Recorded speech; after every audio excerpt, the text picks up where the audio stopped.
Join me, explore the multiverse, and ask the question, what if? Everybody knows how Iron Man became Iron Man, how Cap became Cap. The fun twist is that we go in different directions, and what does that look like? Like, it's like, wait, what?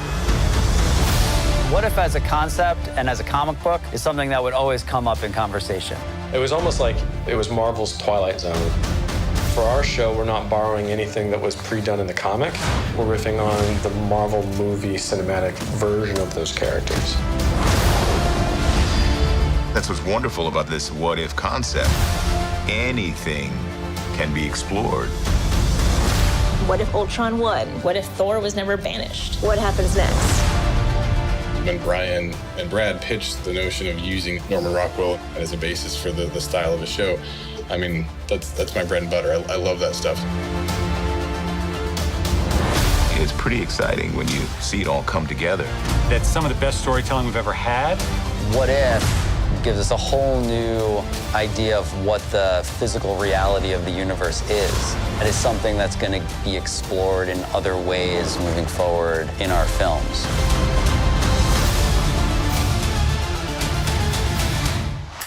I really believe that deepening fictional mythologies is a way to appreciate them more, is a way to understand them more, look at them in a different way. And they've got now 2 seasons of What If ideas underway that's some of the best storytelling we've ever had. And you may see spin into other mediums, but is really the most uniquely beautiful animated series I've seen in a long time. Obviously, you can spin out any number of what if stories, and it's exciting to do so. Bucky! But you're searching for that central thread that could make it feel like essential viewing for the MCU. And what emerged was the relationship between Captain Carter and the Watcher, which is something that evolves in a grand fashion in the 2nd season of the show. Welcome back, everyone. It's Charlie. This will be my What If Season 2 teaser video. Marvel's been releasing a couple of promos. The creators have been talking about what's happening with the Season 2 episodes. There's a bunch of Easter eggs, so we'll break it all down. If you're brand new to the channel, I'm also doing a giveaway for Disney Plus memberships and movie tickets. All you have to do to enter is just be a subscriber and let me know which stories you want them to do during What If Season 2. Everybody always has some great suggestions, but if you guys didn't know, they actually have all their episodes pretty much blocked out. The scripts are mostly done and storyboarded out. Like, they're going to be animating episodes really soon for about the next year or so and try to get episodes out late next year, or if they delay it, early in 2023.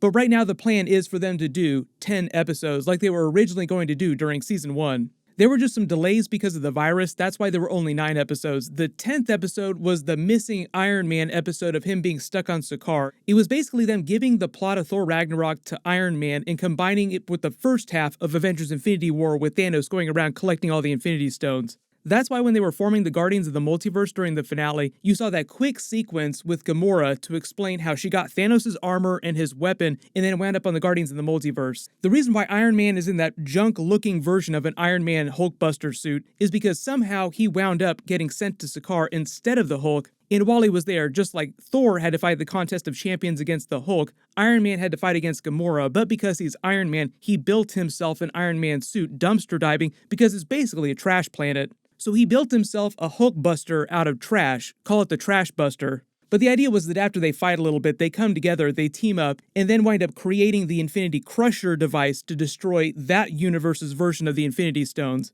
And they came to the Dwarven homeworld here, where Thor came to get Stormbreaker to help build that Infinity Crusher device. So during What If Episode 9, we were just kind of seeing the very end of that episode.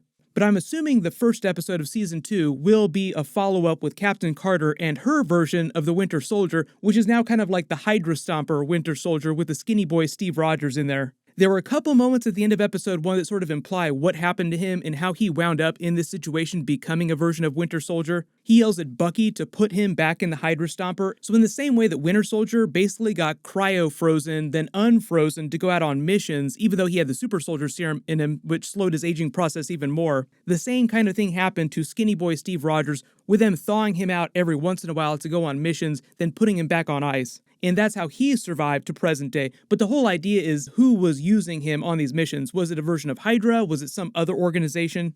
And they'll just get into that during the next Captain Carter episode. They also talked during this about how the Watcher's relationship is going to evolve with Captain Carter and the other characters as well, that new version of Guardians of the Multiverse that they put together. I don't think that everybody's going to come back. The roster will have to cycle a little bit, because Killmonger is now battling it out for the Infinity Stones in that pocket dimension. And Chadwick Boseman passed away after he recorded all of his episodes, so they can't really do a version of Black Panther unless they give the mantle to someone else during the series. They kind of did that with Killmonger, but I'm not expecting them to go back to that well so soon. Here's another version of Killmonger that also became Black Panther.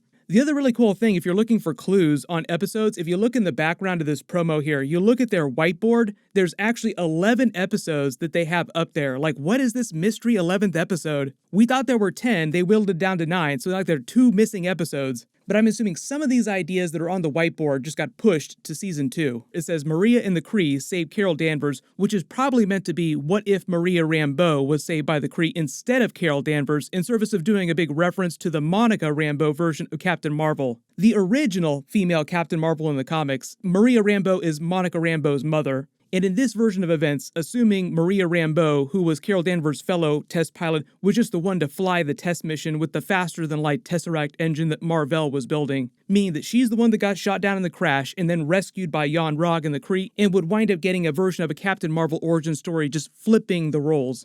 I did a lot of videos about Monica Rambeau and her powers during the WandaVision episode, so I'll post a link to that video down in the description below, because she is super OP in the comics. They'll be addressing a lot of those Easter eggs for Monica Rambeau, Captain Marvel, Spectrum, Photon, whichever name they're going to go with from the comics inside the MCU, and develop her powers more. But even cooler, underneath this, designated as Episode 7, it's titled 1988 Avengers.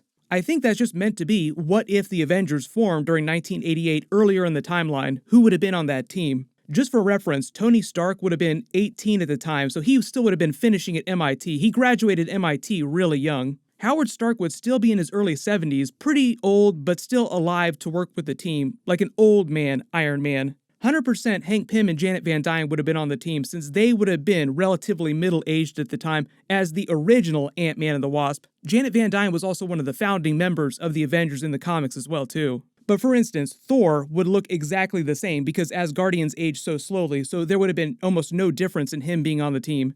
You can still find Captain America in the ice just a little bit earlier and thaw him out. He'd still look the exact same. And the Ancient One would have been around and available for the team as well. But you notice how much they talk about Daredevil, What If stories, Silver Surfer, Infinity Gauntlet stories. There's a lot of Fantastic Four in here too, just because the Watcher comes from the Fantastic Four comics. So they spend a lot of this talking about Fantastic Four characters. There's a Ghost Rider What If story in there, a Shang-Chi What If story, even a Galactus What If story.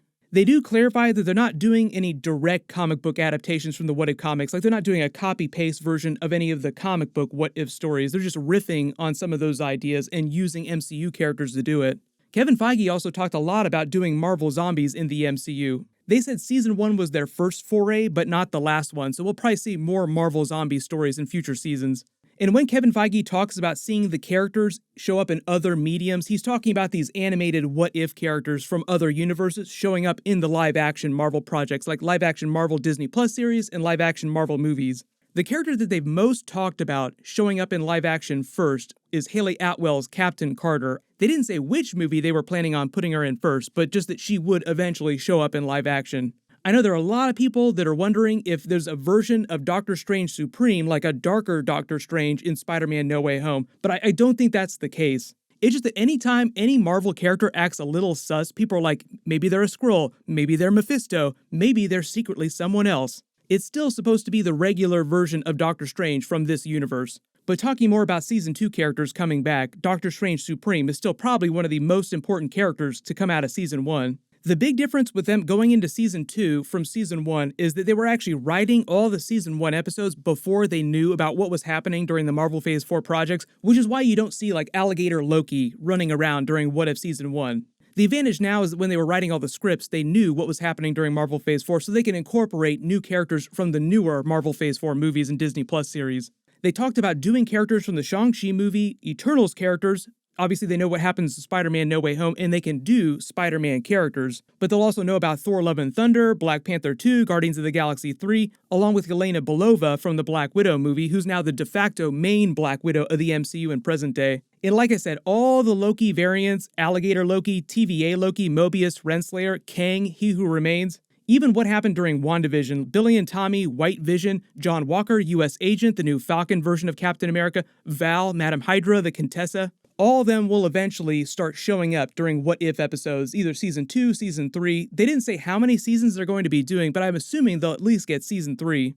And because this teaser just features so much Ghost Rider, Daredevil, Silver Surfer, Fantastic Four stuff, even Galactus stuff, part of what they explain is the limit on their series is they can only do characters that have already shown up in the series and in the movies so far. Meaning that most of the core X-Men characters are probably off limits, Fantastic Four characters, like we won't see them until the new Fantastic Four movie comes out and the first big X-Men characters, core X-Men characters like Wolverine and the others start showing up in live action. Deadpool would also be an easy slam dunk too, so eventually Deadpool will show up in the What If series just because he's tailor-made for that kind of stuff. So everyone, let me know in the comments which new characters from Marvel Phase 4 do you want to see show up during Season 2, and what kind of stories do you want them to do? There's a couple other trailer videos that I'm working on I'll post in the next couple of days. Make sure you have alerts enabled for my channel so you don't miss that, and I'll just leave this round of the giveaway open for the next couple of videos. Everyone click here for my Eternals Doctor Strange trailer video and Easter eggs, and click here for my Eternals movie review. Thank you so much for watching, everyone stay safe, and I'll see you guys in the next one.